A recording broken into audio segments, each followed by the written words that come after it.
The media loves the 2023 New Orleans Saints. With some understandable yet some wild season predictions and a very easy schedule, the Saints may seem like an 11+ win team. Yet, I'm here to tell you why that won't happen. I'm Chase Keller, and tune into this deep dive of the 2023 New Orleans Saints, why I think they will finish 8-9, and why they came up in 21st on my 2023 NFL Power Rankings. On May 31st, 2023, NFL Network columnist Adam Shine posted an article titled Bold Predictions for 2023 NFL Season. The title already seems crazy as it continues, stating Sam Darnold's 49ers top Jets in Super Bowl, with its blaring exclamation mark giving off the vibe that Shine is telling us this will, in fact, happen this season. But as you scroll down the page, the second bold prediction involves New Orleans, stating that the team will pull through and win the NFC title. Now, do I think this take is crazy? Yes, but there are bright spots on this team mixed with historical outcomes that could make this a reality. But the overall roster, which comes out to be my 9th best in the NFC, isn't nearly as strong as it needs to be that number 1 seed in the NFC. Yet, I want to use this section to talk about the positives of the New Orleans Saints, why they could become the number 1 team in the NFC, but more realistically, why they could possibly win the division. So let's talk about the most important player on this roster in Derek Carr. In terms of opinions, he has a very mixed bag. If you watch my YouTube shorts on my channel, you know my opinions on Derek Carr. No, I don't. Well, I think he is overrated, but he's still good. Derek Carr on the Saints. Personally, one of the most overhated players in the NFL. A lot of people have him back here. Oh, right here. Shit. So while I do think Carr is overhated, his name has picked up steam due to these same columnists calling him the second largest dark horse for the MVP award. Now that is something I think is fully crazy. Let's start with the positives about his game though. Carr has never taken a drastic decline in passing ability throughout his career, and that includes how he hasn't seen a season as successful as his 2016 near MVP campaign. That includes his consistent throwing ability where he shines at all levels of the field, especially when throwing 20 or more yards. Going 20 or more yards in 2022, he threw for 842 yards and 11 touchdowns, completing 33.8% of those passes. Yet nearly 2 seasons ago, he completed nearly half of those passes for 1,043 yards and 10 touchdowns. Putting that alongside 2 interceptions, that's crazy. Carr is also an improving out-of-pocket quarterback, finding better ways to escape pressure along with holding on to the football. In 2022, Carr saw only 4 fumbles, which was the best of his career and a massive improvement from 14 in 2021. Carr isn't all sunshine and rainbows though, which is why I think this statement is absolutely crazy. The weaknesses start with Carr's poise inside the pocket. Sure, he can escape from the pressure, but he often does it early, which closes opportunities for play expansion. My favorite YouTube content creator, That Franchise Guy, explains it perfectly in one of his tweets. He's just not a great quarterback when playing inside the pocket. And when a quarterback becomes decent at escaping pressure, he needs to become decent at scrambling with the ball. Derek Carr has not proven that he can scramble yet, as he has never rushed for over 140 yards in a single season. Don't get me wrong, Carr is a good starting quarterback, but he doesn't have the talent to elevate the Saints to the 1 seed or become MVP. Plus, targets are going to be a massive factor to Carr's success in 2023. He is moving on from Josh Jacobs, Devontae Adams, and Darren Waller, which was easily one of the best RB1, wide receiver 1, and tight end 1 trios in the NFL before Waller departed for New York. While the targets are significantly worse in New Orleans, Saints fans should still be excited as the targets aren't shabby at all. So starting with the running back room, the Saints unnecessarily added so much to this core, but I'm not complaining and neither should fans. Alvin Kamara is the RB1 at an 84 overall. He's proven time in and time out that he is a reliable dual threat option to whoever he works with. He has worked with Drew Brees, Teddy Bridgewater, Jameis Winston, Taysom Hill, Trevor Siemian, Ian Book. Yet he continues to show every quarterback why he's the RB1 in that offense, whether it's through having great focus and athleticism on the ground or having great awareness in both open field and tight field in the air. So I don't think a 7th starting quarterback is going to impact his game at all. Jamal Williams is RB2 at an 80 overall. He showed his worth with Detroit in 2022, and his 3-year, $12 million deal is extremely valuable and team-friendly. He's never been great athletically, but his power back ability shows in his low yards per carry yet high touchdown rate. Explains why he had 17 touchdowns in 2022, yet only 4.1 yards a carry. And yes, Eno Benjamin is RB3 at a 67 overall, and I like him more than Kendra Miller, but we'll talk more about Miller in a later section in this video. The New Orleans wide receiver room is starting to become underrated in a sense, as the team has a good mix of veteran leadership and upside-filled young guns. Michael Thomas is wide receiver 1 at an 86 overall. It feels weird ranking Thomas at the same overall as DeAndre Hopkins, but trust me here, the last time we legit saw Michael Thomas was in 2020, and in that season he showed extreme reliability in the short game as a phenomenal wideout. Sure, we call him Slant Boy, but in the end that's worth something, isn't it? And that goes without saying that he was the NFL's best wide receiver in 2019. Chris Olave is wide receiver 2 at an 84 overall. Olave has the upside to not only be the Saints wide receiver 1, but also a top 5 wide receiver in the NFL. At the moment, Olave replicates what Michael Thomas does, and that's having reliability in the short and medium game. Yet with the tools that Olave has, he has the upside to become an anywhere on the field kind of receiver. Wide receiver 3 is Traquan Smith at a 73 overall. Sure, he continues to lose volume, yet he's never had a bad season in terms of when he receives the ball. And personally, I think that's what critics fail to realize about Smith. Finally, I'll briefly state that Rashid Shaheed, who came out as wide receiver 4 with a 67 overall tag, has a high ceiling overall as a deep threat and could be a starting wide receiver if Michael Thomas yet again doesn't play. And then there's the tight end room, which is a weak room overall. I am forced to leave Taysom Hill here at tight end 1, and he does come in at a 72 overall, but there isn't much to discuss about him as a tight end. So let's skip to the best story of the offseason and 70 overall tight end 2, Foster Moreau. I liked Moreau as an underrated tight end 2 for a while now, and while his recovery story is fantastic, I don't think he's tight end 1 worthy. Yet receiving is his strong suit, and with a promising blocking year in 2022, he has the upside to be a tight end 1 worthy player. And then there's Juwan Johnson at a 67 overall, who has showed great flashes as a receiving tight end, especially in 2022 when he put together 7 touchdowns. His blocking does hold him back a little bit, so he's not anything fantastic. So as an overall tight end room, I think these guys all have potential, but with a lack of a current tight end 1 on the roster, that's what makes the rating suffer. To summarize, Derek Carr does have a lot of targets to work with, and that should excite Saints fans. Yet, all of this talk about Derek Carr being a dark horse MVP is something that I personally find delusional. So, what about the other side of the ball?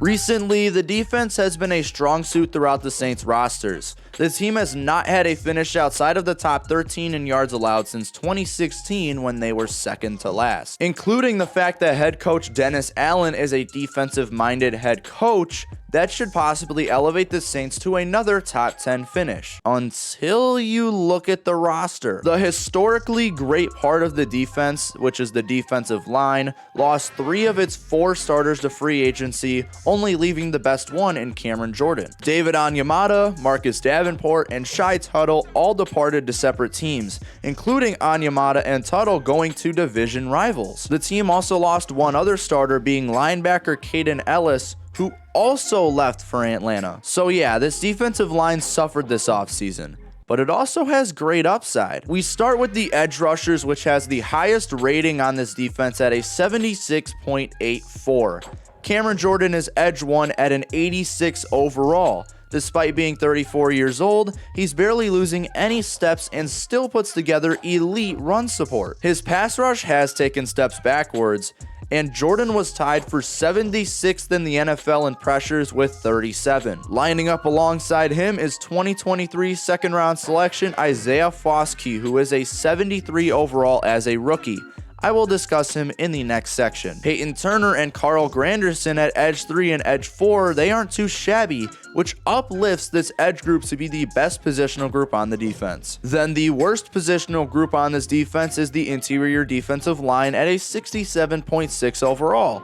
The interior D-line is an extreme setback, and it's primarily because of their losses. David Onyemata is an 80 overall on my board, and Tuttle is a 75. And they are both better than the best lineman on this roster in 2023 first-round selection, Brian Bresee. Bresee is another guy who I will expand more on in the next section, but just know that injuries may hold him back and make this D-line even worse. If Bresee stays healthy, the person who should be lining up alongside him is a guy who likely shouldn't even be starting. 66 overall Nathan Shepard had his best career season with the New York Jets in 2022. Putting together 2 sacks and 9 hurries as a reliable pass rusher. Yet he only played 416 snaps, which doesn't show enough to be a starter. Another starting candidate is 64 overall Colin Saunders. Saunders hasn't started a game since 2020, and it's primarily because he doesn't have above average traits to his game. But hey, at least he's won 2 Super Bowls. So the linebacker core is up next, and by losing Caden Ellis means that this team didn't lose a lot in that linebacker core, as Ellis is only a 72 overall. Yet this linebacker core is still a bit disappointing. The thing that there is to love about this linebacker core is linebacker 1 Demario Davis, a now 11-year veteran coming in at an 86 overall. Just like Jordan, Demario Davis hasn't shown a lot of his age, and he continues to prove at an elite level. In fact, Davis had one of his greatest seasons in 2022,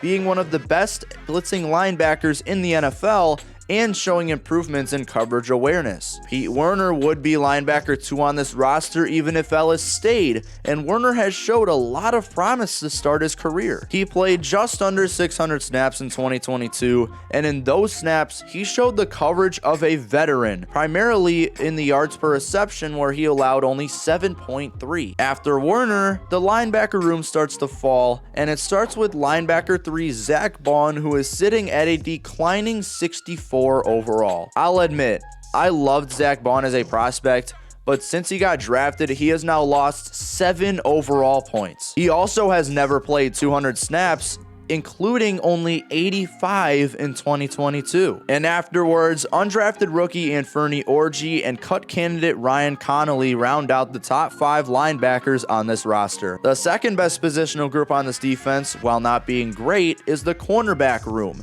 There's so much upside in this room, but some of these current overalls may shock you. What shouldn't shock you is the fact that the cornerback topping this room is 84 overall Marshawn Lattimore. I need to see more consistency out of Lattimore, especially after 2022, but I understand he was suffering from an abdomen injury last year. But I'm talking too negatively for a cornerback with as much quality as Marshawn Lattimore. He's consistently allowing under 55% of targets to be caught, which is great. Cornerback 2 is a bit bold with Bradley Roby at a 67 overall. He likely won't play a lot due to the increasing youth, but I believe he should be playing a lot early on. He was a 71 overall going into 2022, but he saw a big step backwards in coverage, allowing 12.3 yards per reception and only breaking up 5 passes in 381 coverage snaps. The upside continues on, with cornerback 3 and cornerback 4 having breakout potential in 2023. Cornerback 3, Paulson Adebo, has been disappointing so far, including in 2022 where he allowed 70%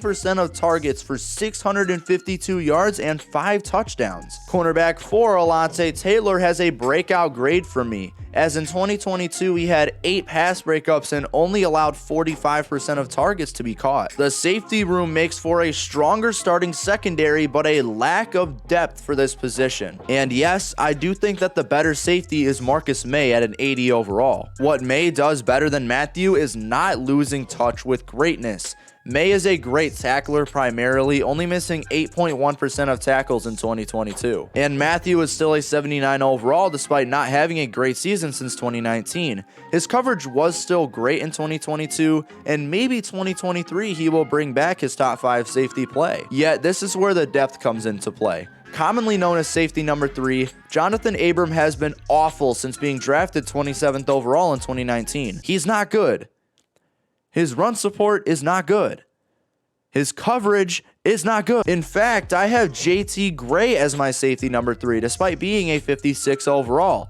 Abrams sticks back to a 55, and these two show that the safety depth is not great whatsoever. To summarize, this defensive roster is not too great, and with losing 4 starters, it's not looking too hot. Yet, with a defensive-minded head coach, this defense could be top 10 yet again. So, how good did the Saints do while trying to make up for these losses?